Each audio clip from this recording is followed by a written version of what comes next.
Radha Madhava Kunja Vihari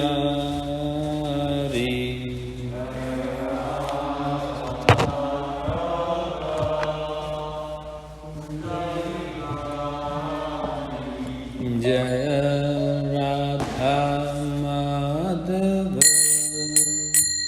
Kunja Vihari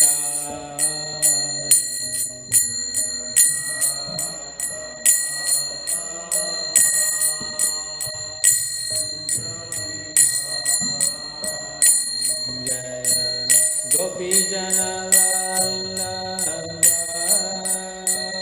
Girivaradari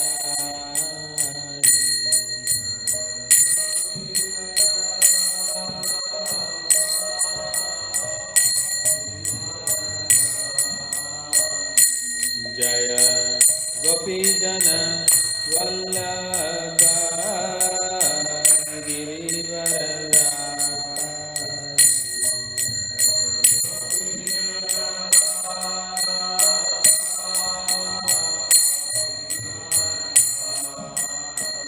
Yashodanandana Brajajana Ranjana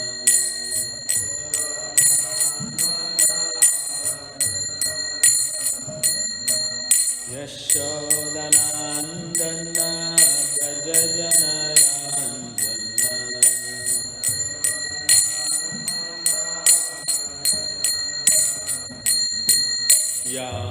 Yamunatira Vanachari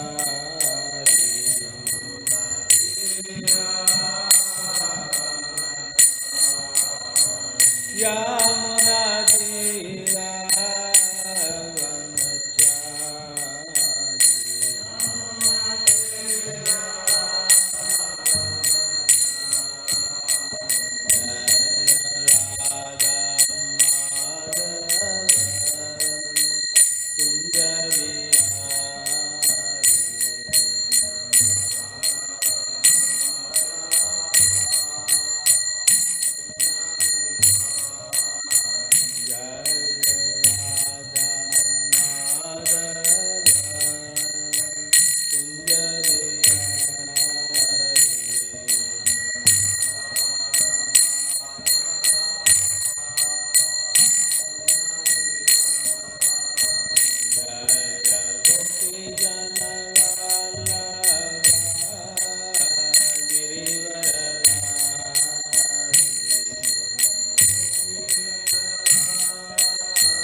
Shri Srimad, His Divine Grace, A.C. Bhaktivedanta Swami Srila Prabhupada Ki Jai, Antara Srimad Bhagavatam Ki Jai, Nitai Gaura Premanandi. All glories to the assembled devotees, Hare Krishna. All glories to the assembled devotees, Hare Krishna. All glories to the assembled devotees, Hare Krishna. All glories to Shri Guru and Gauranga. All glories to Srila Prabhupada. Om Namo Bhagavate Vasudevaya.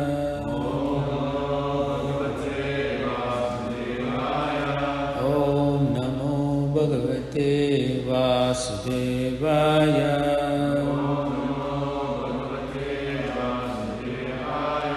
Om Namo Bhagavate Vasudevaya.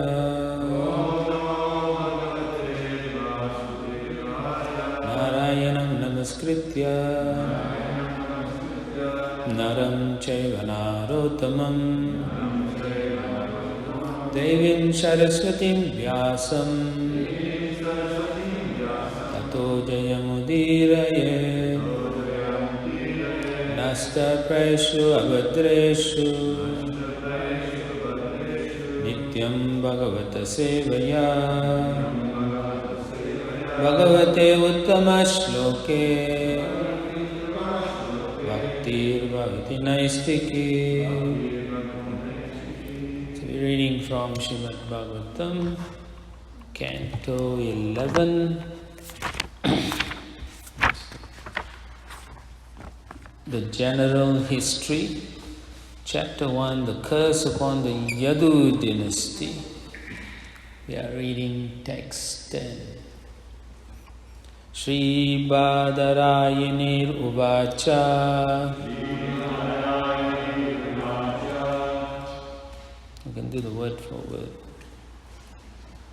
Bibrat Vapu Shakala Sundara Sannivesham Karma Acharan Bhuvi Sumangalam Aptakamaha Astaya Dama Ramamanaha Udara Kirtihi Sanghartam Aichata Kulam Stita Kritya Sheshaha.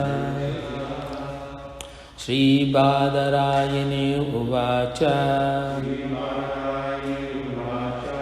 Bibra Vapu Sakala Sundara Sannivesham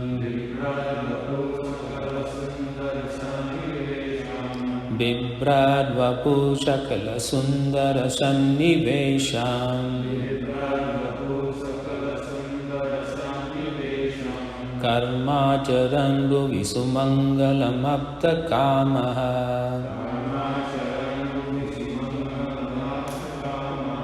Karmacharan Bhuvi Sumangalam Aptakamaha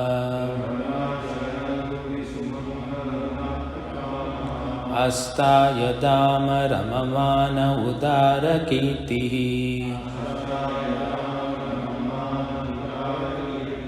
Astaya Dama Ramamana Udara Kirtihi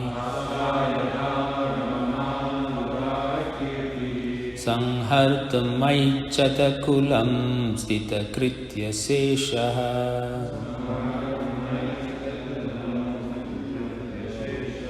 Sanghartam Aichata Kulam Stita Kritya Seshaha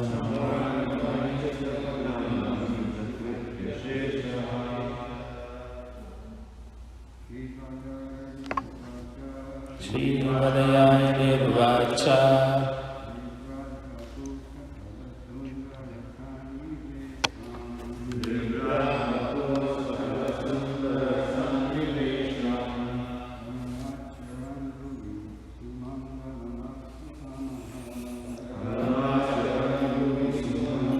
Aptakamaha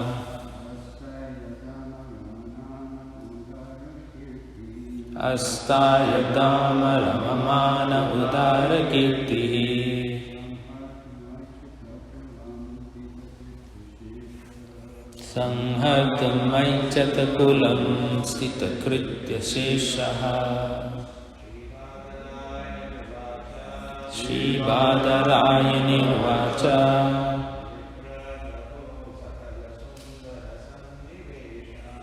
Vibhravapu Sakala Sundara Sannivesham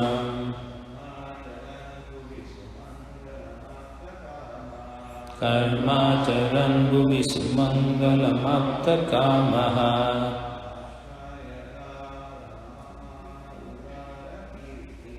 Astaya Dama Ramamana Udara Kirtihi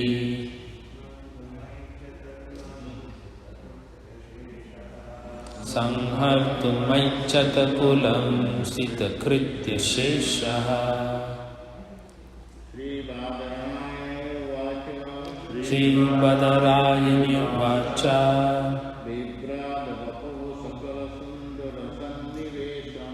Vibhravapu Sakala Sundara Sannivesham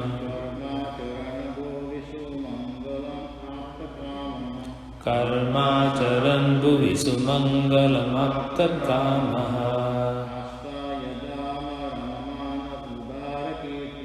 Ashtaya Dama Ramamana Udara Kirtihi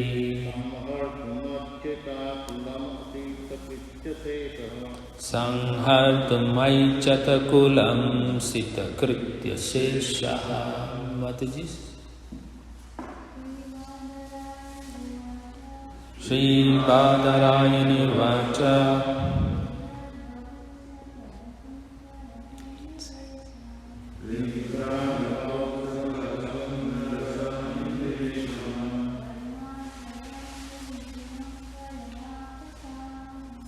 Karmacharan Bhuvi Sumangalam Apta Kamaha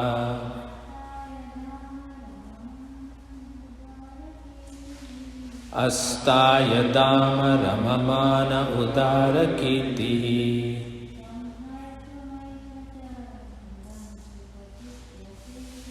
Sanghartum Maichata Kulam Sita Kritya Sheshaha. Shri Badarayani Sukadeva Goswami, the son of Badarayana.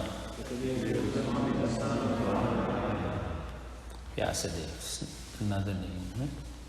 Uvacha said, Bibra bearing, Vapuhu, the divine body, Shakala of all, Sundara, beautiful things, Sannivesham, the amalgamation, Karma, activities, Acharan, performing, Bhuvi, on the earth, Sumangalam, very auspicious, Aptakamaha, being satisfied in all his desires.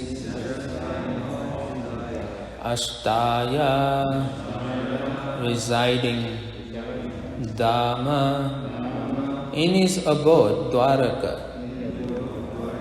Ramamanaha, enjoying life. Udara Kirtihi, he whose glories are very magnanimous in themselves. Sanghartum, to destroy. Aichata, he wanted. Kulam, his dynasty. Stita, there remaining. Kritya, of his business. Seshaha, some remnant. Okay. Translation is purport by the disciples of His Divine Grace A.C. Bhaktivedanta Swami Srila Prabhupada. Srila Prabhupada Ki Jai. Translation. Shukadeva Goswami said, The Lord who bore his body as the amalgamation of everything beautiful, dutifully executed the most auspicious activities while on the earth. Although he was, in fact, without any endeavor, already satisfied in all desires, residing in his abode and enjoying life, the Lord, whose glorification is in itself magnanimous, now wanted to annihilate his dynasty, as there still remained some small part of his duty to be carried out. Please repeat. Shukadeva Goswami said, the Lord who bore his body as the amalgamation of everything beautiful, dutifully executed the most auspicious activities while on the earth, although he was, in fact, without any endeavor, already satisfied in all desires, residing in his abode and enjoying life, the Lord, whose glorification is in itself magnanimous, now wanted to annihilate his dynasty, as there still remained some small part of his duty to be carried out. Purport.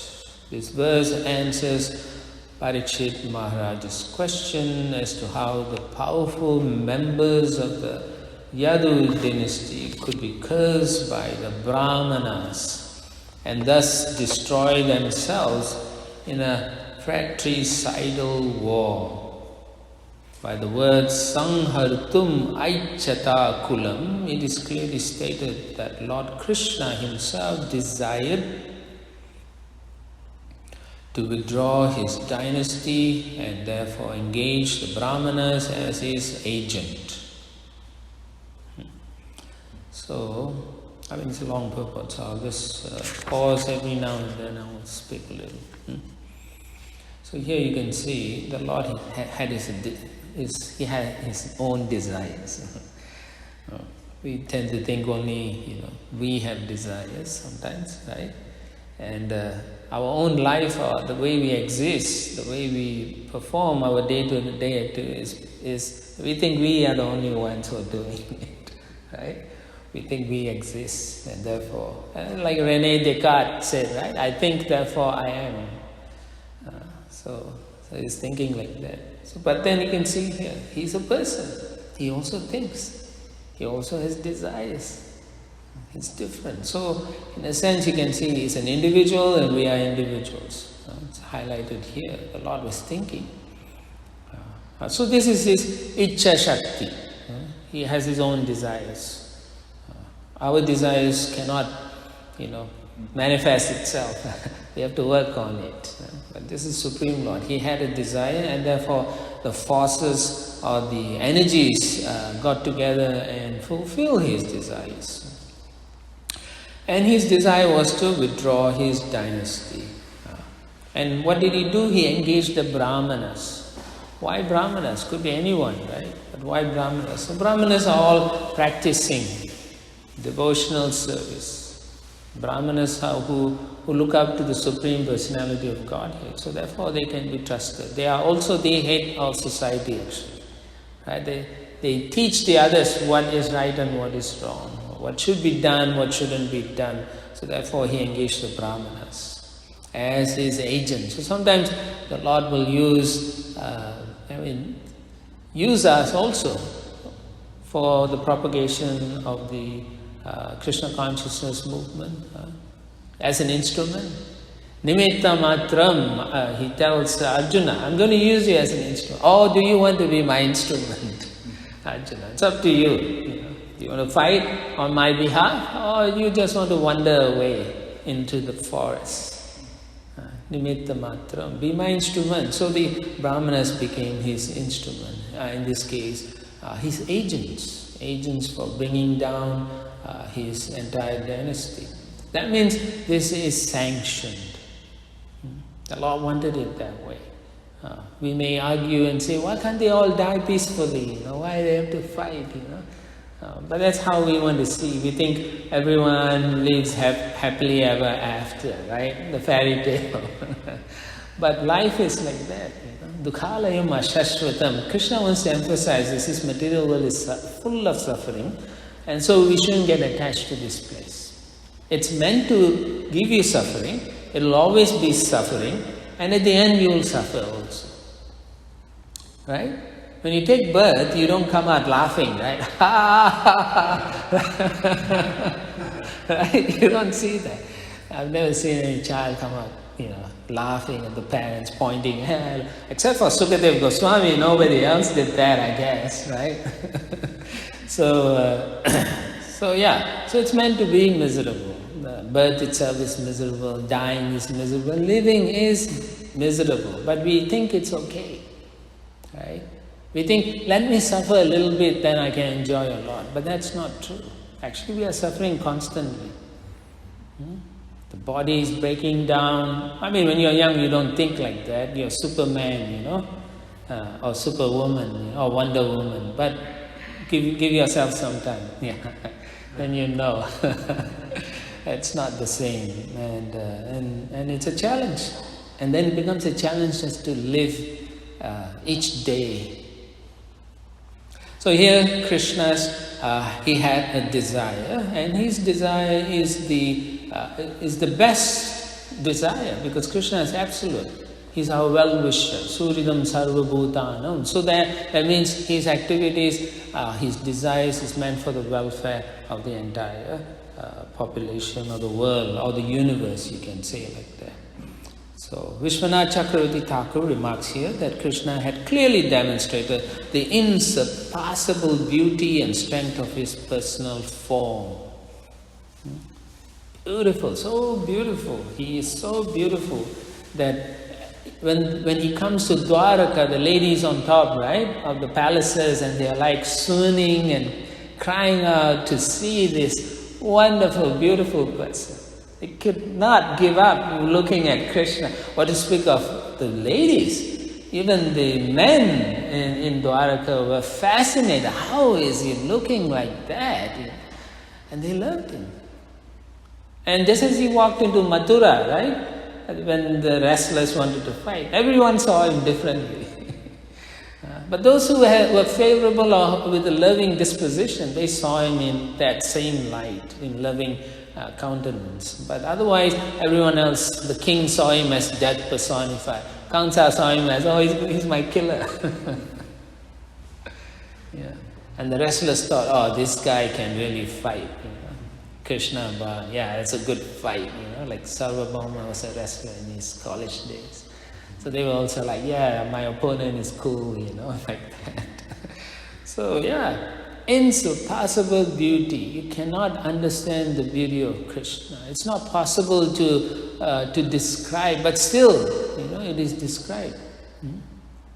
Alola Chandra Kalasavana Malya Vanshi Radnangada Pranaya Keli Kala Vilasam Shamantri Bangalalitam Niyata Prakasham Govindamadi Purusham Tamaham Bhajami. So he stands in the three-fold bending form. Beautiful, Lalita, so exquisite, and he bewilders everyone who looks at him. Just bewildering. How can anyone exist like that? So that's the emotion he brings out, that's the bhav. The proper sentiment is to feel joyful. That's the bhav, that's the right bhav, that's the right mood. And that's what Krishna wants to do. That's his insurpassable beauty. And the only one who can compete with him is Radharani. When he comes, he loses all his arrogance, so to speak. And even his strength fails. When she winks at him, that's it. He just becomes buttery soft. And just see, all this he performs pastimes and pleasures for the residents of the planet Earth. Why? Because he wants us to go back to his eternal abode. This is a temporary place. It's not for us to stay. Srila Prabhupada said a gentleman will just use the toilet and get out. He does not stay in there. So what are we supposed to do, So we should think, yes, I should get out. Do the right thing. Do everything that pleases Krishna and his devotees. Thus his incarnation to kill the demons, save the devotees and re-establish religious principles had been completely successful. So Vishwanath Chakravarti Thakur said, what Krishna did, his advent, was perfect, complete. Not like he missed something, like when we do a project, we miss a lot of things. Like even when we try to dress the deities or decorate, we make so many mistakes. But still, we thank the Lord for giving that opportunity.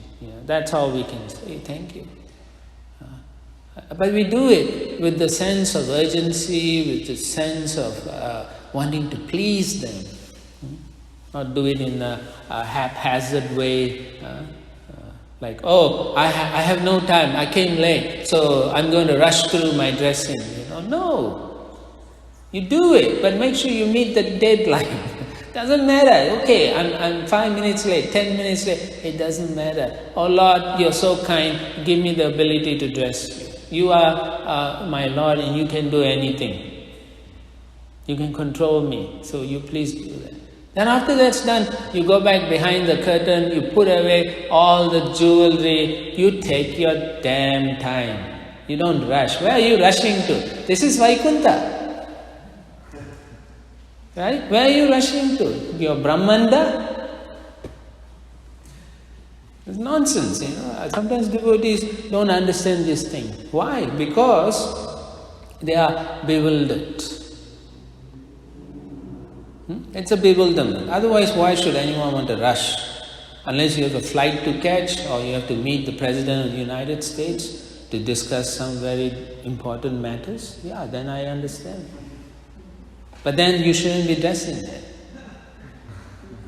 Yeah. Then you shouldn't be dressing. If you can't give the time to Krishna, then don't waste his time. How at the end of your life you can, like in the Upanishad, right? Sri Upanishad, at the end the devotee is saying, oh Lord, I've done so much for you. So please don't forget me. How can we pray, right? When we don't want to even give time to Krishna. Oh Krishna, I forgot to put away your jewelries properly. Will you take me back still? He might. He might. That's Krishna's prerogative. But we have to be very careful. Otherwise we have to come back and go through the difficult life again. So when Krishna noticed that his mission was now complete, everything having been done perfectly. Okay, so Krishna did it perfect. He desired to return to his transcendental abode. He's like, okay, I've done. What is there? Anything more? Along with the Vrishnis. So he wanted his associates. So that's what it is. He wanted his associates back with him. He didn't want them to be here. Thus the Lord personally arranged for the Yadu dynasty to be cursed by the Brahmanas. According to Vishwanath Chakravarti, Aptakamaha means that Krishna is always self-satisfied. Actually, he doesn't need anyone, but still he wants to have his association. He really enjoys the association. Which pastime tells you about he's wanting his association and he's not happy?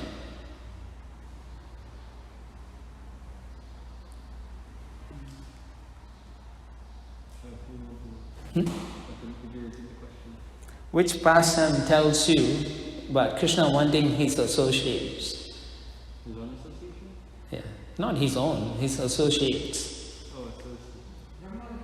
Yes, thank you very much. Brahma Vimohana Leela. When Brahma takes away all the cowherd boys, Krishna is like, what did you do? Where are my associates? And then he expands, right? But he's not satisfied. So when Brahma later on comes and prays and asks for forgiveness, Krishna, what did Krishna do? Didn't even look at him.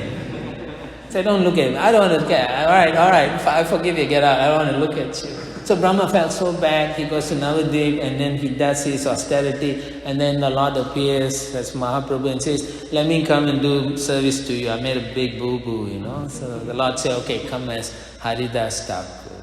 Yeah. It's amazing, no? The Lord is all merciful, so he was very merciful. So, but he is self-satisfied also. He doesn't need anything. But yet, the Lord wants to have this association. And therefore, he created varieties, expansions, so that he can enjoy in different ways. Because he's unlimited. He can enjoy unlimitedly. We try to put everything in a box, Right? We try to put everything, okay, this is how he is. No, he's not like that. He is unlimited. He can do anything and everything, and he's still the Supreme Personality of Godhead. So, and yet, in order to execute his transcendental pastimes, he arranged to destroy his own dynasty for 3 specific purposes. So, just remember this. Namely, to re-establish in the heavenly planets those demigods who had taken birth among the Yadus to assist him. Right? Remember the beginning of the first chapter of the 10th canto? We remember how when the earth came to complain to Lord Brahma, they went to sea at Svetadvip, the milk ocean, and then the Lord revealed through the hearts of Brahma what he wanted the demigods to do. Take birth, so we can all have some fun. It's like taking a trip down south to have some, Galveston, or let's have a party. So that's actually what happens. They go to Prayag later on. That's like Galveston. So they have some fight and then they go home, Yeah. Like that. So re-establish in the heavenly plan. So demigods had to go back because they have put someone else in charge. But they also have their duties to perform. So the Lord wanted them to do their duties properly and then go back. If they have pleased Him, they can go back to Godhead. Otherwise, they have to take birth again. Yeah. And then to re-establish is plenary Vishnu expansions in their abodes, such as Vaikuntha, Svetadvipa, and Badarik Ashram. So it is interesting, right? Because we think the Lord expands everywhere, so why would He be missing in Vaikuntha? It appears that when Krishna is here, all His expansions are with Him. So maybe in Vaikuntha, all His associates are like, where is Narayana today? He's missing, Of course, the time dilation is different. It's eternal, time is eternal there, right? So they may be thinking, where is Krishna? But then there's no time in that sense. They may be looking for Narayana like that. But actually all his expansions are actually in Krishna during the pastime. And that's one thing. The other thing is some of his expansions are also taking birth as his family members also. His energies and so on. So they also have had fun, and so now time to go back to your work, like that. So functionally they have to go back. Going back to Vaikuntha is nothing, they're still going to be enjoying. And then finally, to remove himself from the vision of the material world along with his eternal associates. Why? Because the material world is set up in such a way that different gradations of living entities with different karma and consciousness need to take birth and fulfill their material so-called desires. And therefore, those things have to take place also. So the Lord, feeling compassion for such living entities, who may not surrender to Him, He therefore says, oh, so be it, and take birth and produce and go forth and do what you want, like that.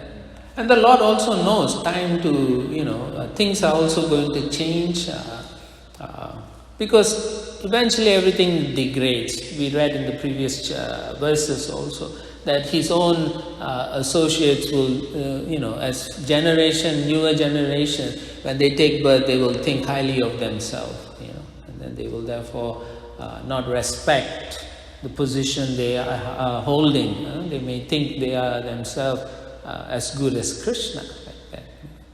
And So Krishna explains, Sa kalena mahata yoga nasta parantapa, when he explains to Arjuna, but in due course of time things deteriorate, Arjuna.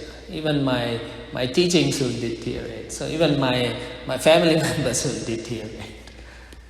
It's fascinating. You think, how is it possible? But it does. This was Mendel, right? Gregor Mendel is like a monk in Europe who did experimentation with the peas, genetics. He's the father of genetics, so to speak.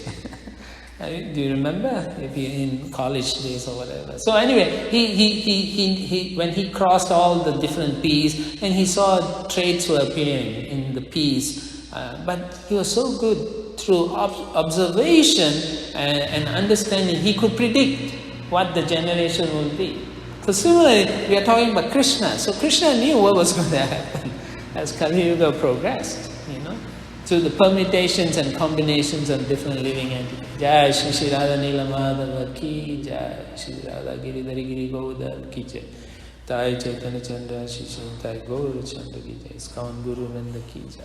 So I was saying, Gregor Mendel, through his experimentation, he already could predict what's the future going to be with the newer generations of peas. So Krishna, definitely he will know. So he foresaw the difficulties that were going to arise. So in this connection, Bhaktisiddhanta Saraswati has made several important remarks about the destruction of the Yadu dynasty. He states that many so-called religious persons have fallen down by committing the second offense against chanting the holy name, namely Vishnu Sarveshwaresha Tad Itara Samadhihi. There's a difference between, what is that? Considering another living entity to be equal to Lord Vishnu, who is the Lord of Lords. Okay? That's the second offense, right? To consider the names of them such as to be equal to. That means the whole point is to think the living entity is equal to Lord Vishnu. Now there's no difference.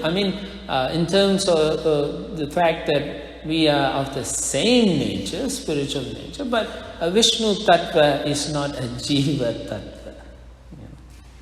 Completely different. Vishnu Tattva is not a Jiva Tattva. The Lord can create this entire universe here. We can't even do anything. Whatever we create, nobody wants from our body. It's all stool and hair, that's about it. And dirt. So nobody, who wants it? But the Lord is different. The Jiva can't do anything. He doesn't even know what goes on in his own body. But the Lord, he knows what goes on in everyone's body. Upadrastamantascha Bharta Bhakta Maheshwara. Upadrasta, he's an overseer. He can see. He's the witness. Sometimes people are so foolish. One who is captured by the impersonal tendency of Mayavad philosophy falsely thinks that the external material energy of the Lord is equal to his internal spiritual potency. In this way, one equates ordinary living entities with the Supreme Personality of Godhead, taking Krishna to be another aspect of Maya. This is a most unfortunate misconception, for it spoils one's opportunity to understand God as He actually is. This impersonal tendency is all pervasive, it affects so many of us. So we think, the Lord is a witness. So then they get called out for jury duty and then they see witnesses. Right? So then are those witnesses the same as Krishna, the witness? Right? So people think witness means that because they don't understand the potency of the Lord. Right? Krishna says, Arjuna was asking Krishna, right, how is it that you know all this thing? How is it that you can even speak to Sun God 120 million years ago when you were just my cousin brother? So Krishna says, Ajopi san avyayatma bhutanam ishvaropi san, prakritistam adhistanam sambhava me atma mayaya. So he says, Arjuna, I remember everything because I come in my self-same body. This is my energy. It is spiritual, it is transcendental, but people cannot understand. They therefore do not accept it. So Krishna says such people are foolish. Avajananti mamuddam anusandanam ashritam param bahu majanantam mamuruttam maheshwaram. They don't accept my transcendental position, Arjuna. The fools, they deride me. They think I'm nobody. I'm just like them. But can they carry the Govardhan? No. Can they fight with 7 bulls at the same time? No. They can't do any of these things, yet they think they are equal to me. This is Mayavad. So, Jiva, according to Rupa Goswami, he explains Jiva Tattvas, they have 50 qualities. All up to Brahma, but Brahma and so on, they have full 50 qualities. We lack them because we are fallen. And then Lord Shiva has 55 qualities in full. But Narayana has 60. And the exception to the rule is Krishna, he has 64. His Swarup. Qualities. So, even looking at the qualities, you can understand he is exceptional. The Supreme Lord is there. We can't compare. So yet, there are people who think we are the same. This is Mayavad concept. They say that the Brahman is the all in all. But they don't understand, that actually that is not complete understanding. Vadanti tattva vidam tattvam yajnanam advayam brahmeti paramadmeti bhagavaniti sabdati. The learned sages understand non-dual substance. This non-dual means it doesn't manifest different aspects. It is transcendental. It is the same. Non-dual means they are the equal, absolute truth. But it exists in 3 features. They are all complete. But the Brahman is complete. The Paramatma is more complete. The Bhagavan is most complete. So therefore Krishna speaks about complete knowledge, confidential knowledge, more confidential and most confidential. Why? Because people are envious, therefore it has to be confidential. And subsequently they become envious and they don't want to accept Krishna's, and therefore it is said most unfortunate. Manda sumanda matta bhagayo, matta bhagayo. They don't even have good fortune. Very unfortunate. And as devotees, we have this opportunity to do service. We should be very concerned that I am so fortunate now, I have to take full advantage. And instead of complaining, instead of giving all kinds of excuses. Right? What do you do the whole day? End up sitting at home watching TV. Right? Most people do that, are bored and then do why? Most of the problem is because devotees don't, in our movement, a lot of devotees have become impersonal.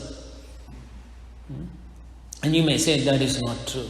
Come on, Madhavendra Puri, yesterday Chaitanya Prabhu was discussing, right? One of his disciples, Ramachandra Puri, he became impersonal. He was teaching his own guru, don't meditate on Krishna, that's your problem. Meditate on the impersonal aspect. That's why you're crying.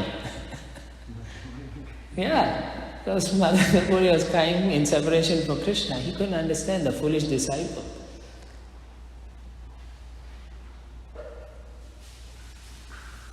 So devotees also, why this happens? Because devotees do not read Prabhupada's books.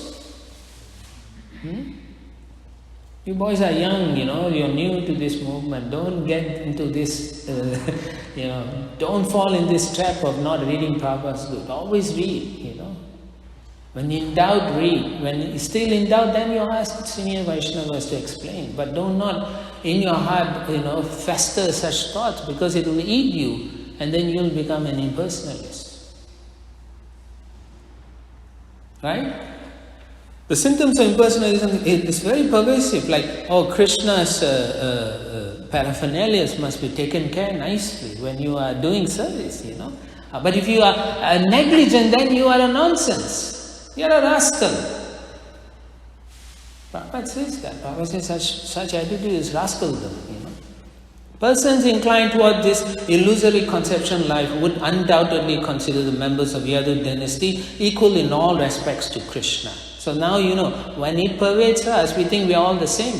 So therefore, when a senior devotee tells a junior devotee, you should do this, they should listen and say, thank you for your guidance. No, they'll say, who are you to tell me? What do you understand about my problems? Right? That's how they answer nowadays. This is Kali Yuga. It's very hard. So generally you find most sannyasi and senior devotees, they just smile and say, yeah, okay, Why? Because they, out of compassion, they don't want to, chastise further, or they become very offensive like that. So Krishna was worried because people think that the Yadu dynasty is equal in all respects to Krishna, and worship the future descendants of Krishna's family as being equal to Krishna himself. So Mayavad again. So when Srila Prabhupada was, when he advented in this society, he created this wonderful society. He wanted people to take it up seriously and do. So he had to travel one time. So at that time he initiated some sannyasis. Right? And then he found the sannyasis didn't know what they were doing. Because they're young and so on. So he wanted to teach them. So he took 4 sannyasis and he said, let's travel and I'll show you what to do and how to do. So when he wanted to travel, he was leaving America. So the devotees all knew, they like, Prabhupada, if you go, what are we supposed to do? They became in anxiety. So Prabhupada said, no, don't be in anxiety. Just follow what I do. But they were doing that. So then in that night before he traveled, they were filling up the forms for immigration form. So in the immigration form, they asked all different questions. So the disciple was Devananda. So Devananda got initiated as sannyas. So he's Devananda Swami. So he's asking Prabhupada, Prabhupada, what is this? So Prabhupada gives. So Prabhupada was answering all the immigration questions. Then one question was, have you ever committed criminal activity? So he asked Prabhupada, Prabhupada, have you ever committed any criminal activities? So Prabhupada looked at him and with the eyes, and he looked at Bhavananda and said, just see, you're asking a spiritual master that I've committed a criminal offense? And then with the eyes wide open, he looked at Brahma. I am surrounded by people who don't even trust me. Or they are untrustworthy. Minimizing the spiritual master. Someone who's guiding you. It's because he's thinking same as his guru. So devotees think they are same, sometimes they think they are no better, 1 week devotee or 2 months or 2, whatever, still senior devotee is senior devotee. Even if they act abhichit sudaracharo, one should understand that, that they still have Krishna in their hearts. You should never judge, you shut up and just do your things properly. So they keep judging, and therefore there's lots of problems, right? So it happens. So then Prabhupada next day he flies to Japan to meet with the printers there, Nippon, Japan. Right? So while he's there, he leaves behind another set of sannyasis. And so what they do, they say, oh, we all have committed offense to Prabhupada, and therefore Prabhupada has left us. Yeah. And then they say, the reason we committed offense is because Prabhupada is Krishna himself. This is what they said. And then Prabhupada didn't know. When he got the letter, he was shocked. He said, this is the reason I didn't want to leave. I wanted to make sure these things doesn't happen. So these 4 sannyasis were going around telling people Prabhupada is Krishna, they have committed offense and so on. And so later on Prabhupada comes and fixes the thing, and he chastises the 4 sannyasis and sends them traveling around America to preach. So he said, by preaching you will understand. But this is what happens when you don't listen to authorities, or when you do not read Prabhupada's books. Very dangerous, Our movement, Prabhupada said, external forces cannot touch, because this movement is empowered. Prabhupada has empowered it through Krishna, Krishna is empowered through him, so it's very empowered. He says the only way this movement can get damaged is internal.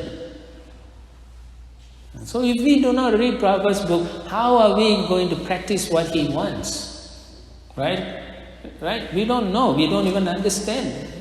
90% of the things we don't understand. So we just have to be humble and keep our mouth shut and just do. Okay, do. Yes, it's better to be a servant than to be a master. I'm telling you now. When you try to guide people and train, it's so difficult. You think the spiritual master's job is so easy? Sometimes it's like a thankless task. But out of compassion, they do it. So much they take the offenses and the karmic reactions, and they suffer internally for the benefit of the disciples so that they can jump up a rung to a higher consciousness. So, Krishna, continuing, thus the continued presence of the Yadu dynasty on the earth would certainly constitute a great impediment on the path of spiritual understanding and a great burden on the earth. To counteract the danger to the world from the offense of equating Vishnu with the family of Vishnu, the Lord decided to crush the Yadu family. So now we understand why Krishna did it. It's nothing wrong.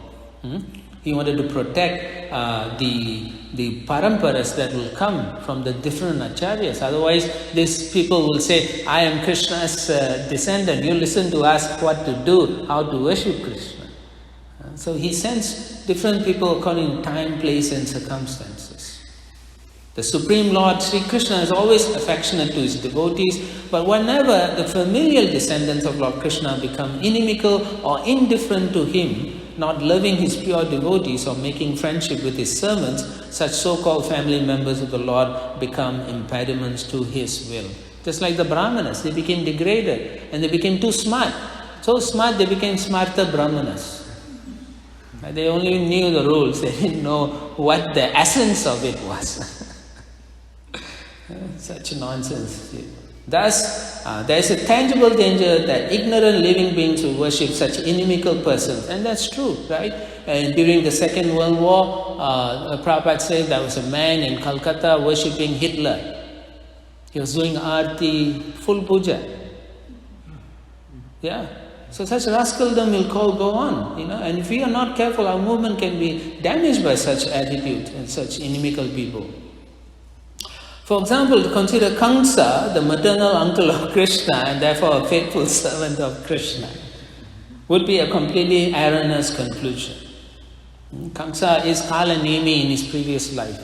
Kalanemi was a demon who was antagonistic against Vishnu. So Vishnu kills him. But then because Vishnu kills him, he gets a chance to take birth in a very prominent family. And then he takes birth as uncle of Krishna. So that he can rectify himself. But no, his enmity came out and therefore ultimately Krishna helps him out. But the point is, he's not a faithful servant of Krishna. That we need to understand, even though they may be family members. Okay.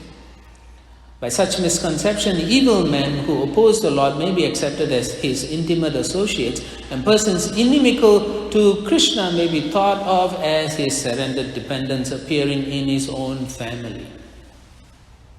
The purpose of the destruction of the Yadu dynasty was to eradicate the false logic of the Mayavadis who desire to see everything as one in all respects and who therefore improperly reason that the enemies of Krishna's devotees can be his intimate family members. So Mayavad people, they think that the Brahman, right? Remember the three aspects. Brahman divided itself and came down as living entities, and sometimes a huge portion of Brahman comes as the Supreme Lord.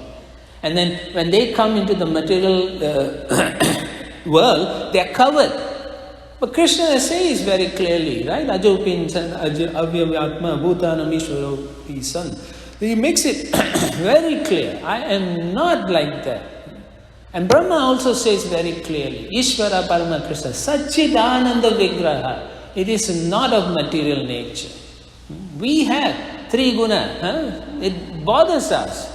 It's too hot, too cold. No, Krishna is beyond all these things. And so we have to accept that. How do we accept that? We have to purify our intelligence. And that purification of intelligence comes through reading of Shastra.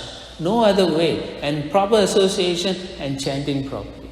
Now to equate demigods equal to that is an offense to the Lord. So how do you overcome that? Chant properly. Bhaktivinoda Thakur explains in Harinam Chintamani, one has to chant properly and then pray to the Lord, I have these conceptions, you please help me. I'm fallen, I accept I'm fallen, now you help me. I am willing to do what you are telling me. Through different agencies, different authorities, I will do it.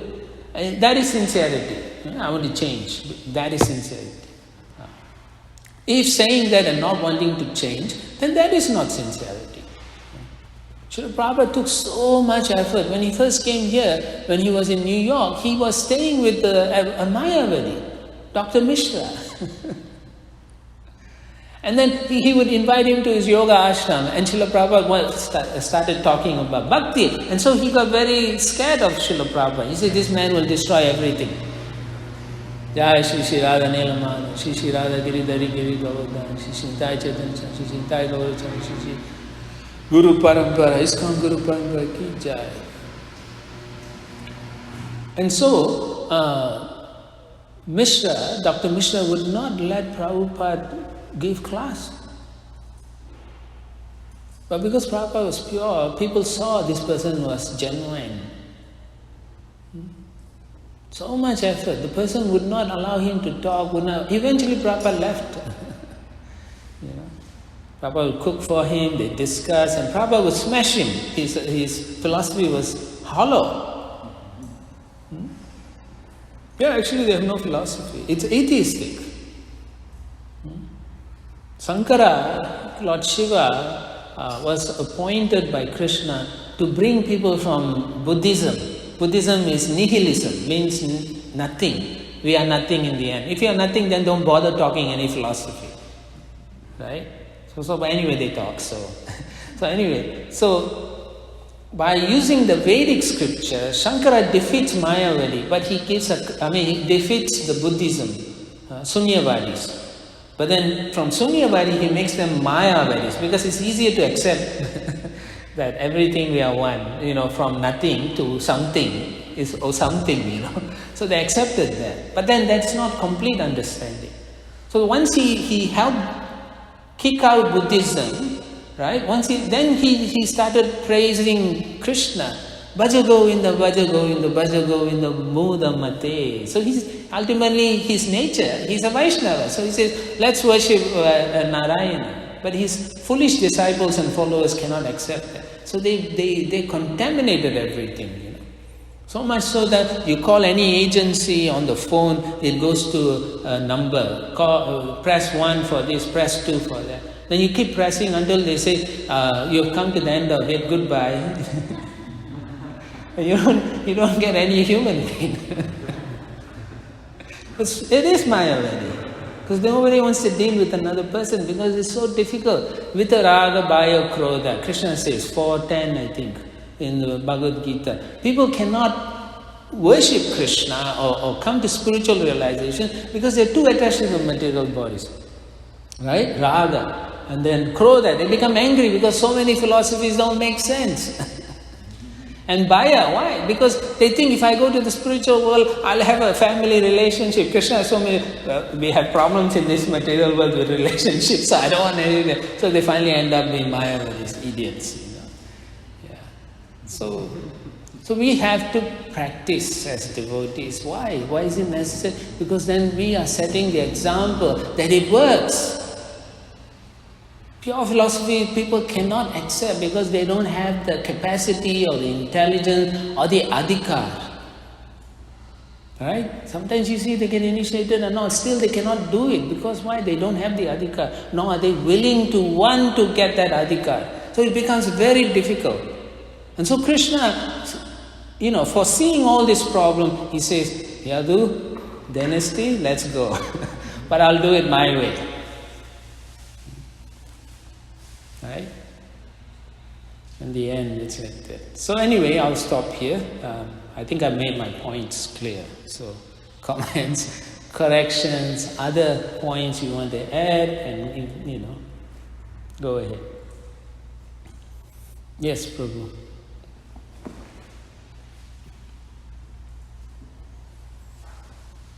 Thank you so much.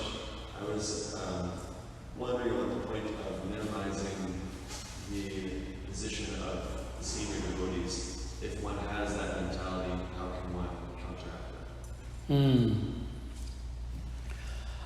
We have to start doing service to that devotee. But how do you do that? You get through a devotee who's doing service. So directly you cannot do service to them because you are minimizing them. So you would serve the devotee who's serving those other devotees because you can tolerate serving this person.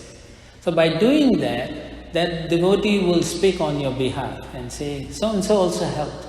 So the mercy flows through this way. And then eventually your heart will give way and you'll see the goodness in them and you'll see the positivity in that interaction. And you will not see anything negative anymore. Even if you say, you'll say, that's okay. They are nice. Yeah. It's a fact. If you practice, it's a fact. When I was young, I saw so many problems. But now I see so many good qualities in everyone. And I'm thinking I'm so bad, I feel embarrassed actually, many times. When can I be like them? I'm thinking like that, Yeah. So it works, you serve many devotees, you have to serve. The attitude must be there. We cannot just sit at home, we are all getting old, you cannot, you have to take look at, we shouldn't glorify people in front of deities, but take Sarvabhauma Prabhu. Even, terrible situation, he comes rushing and crawling in the rain, sun, winter storm to see the deities, we may say, oh, it's too bad or what, So if you can't come, then you do Mangalarti in your room. If you can't come, do it in your bed, But at least, be up at 4:30 in the morning, Chant some rounds, read something, So some of the things I do nowadays, just to help, is if I get up like 1 or 2 in the morning, I just read Prabhupada's books, or Krishna's book or something, or even some prayers, just chant the prayers, It helps, it has so much positivity. Then you see things in the positive sense, nothing negative. Everyone is wonderful actually, but they are covered, so badly covered that sometimes their bad qualities comes out. But then you tolerate, right? Titikshashva karunika. So we have to practice that tolerance, the mercy, Some of them are tapasaucham, right? Brahmana. What is a Brahmana? He has to be like that, sama. Tolerate. If we can't tolerate, then we are in the wrong movement. No, honestly, go somewhere. There's so many yoga studios there. Go there and push your muscles.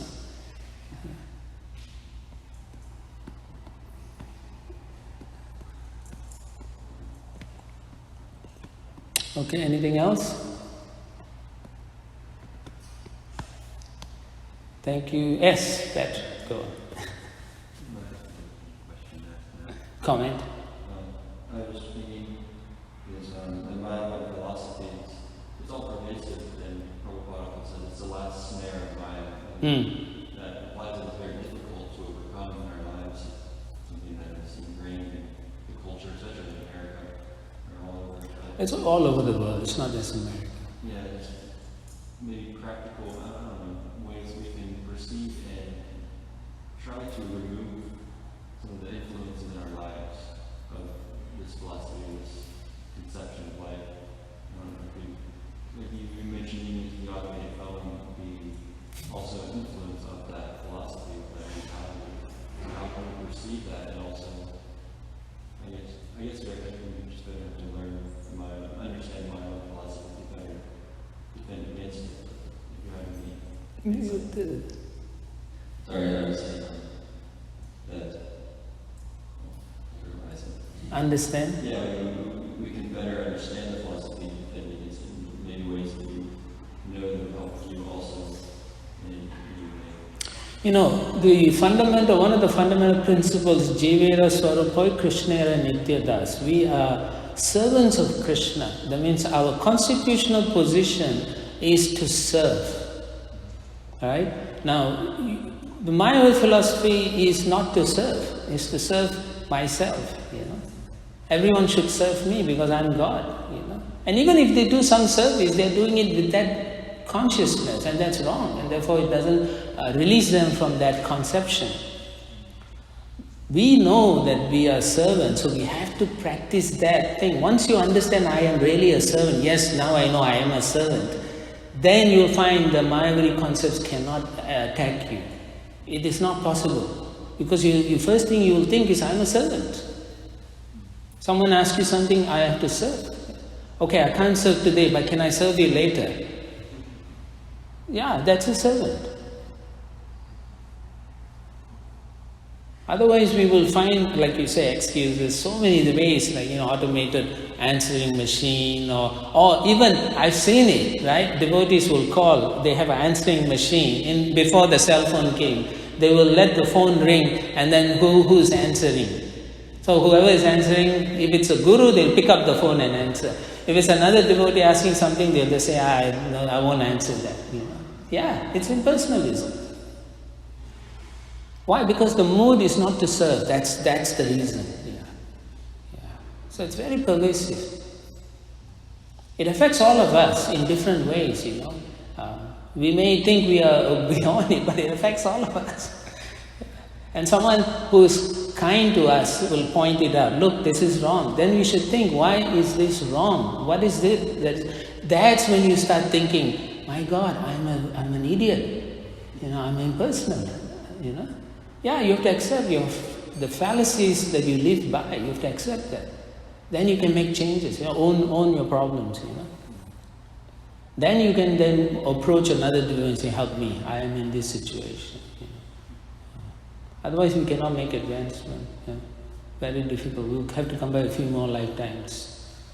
Ultimately, Krishna knows what is good for us. He knows. He knows what's going to happen. So, if we are reluctant to learn it the proper way, then Krishna will use the, harpoons and so on, right?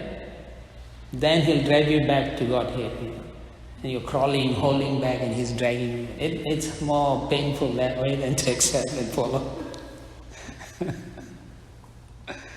Both ways it's going to hurt, but one will hurt less than the other way. It's a choice. Yeah. So that's why I say, if you're young, don't get into all this kind of thing. Just happily do your book distribution, joyfully sing, be happy. If you don't feel happy, then talk to a senior devotee to clear doubts. Don't let it fester. Okay. So that's some of the ways you can overcome impersonalism. Yeah. To understand, this is my well-wisher, this devotee is my well-wisher. They are, even if they don't say anything, they are still your well-wisher. Yeah. Okay? Anything else? Sarvabhauma? No. All right.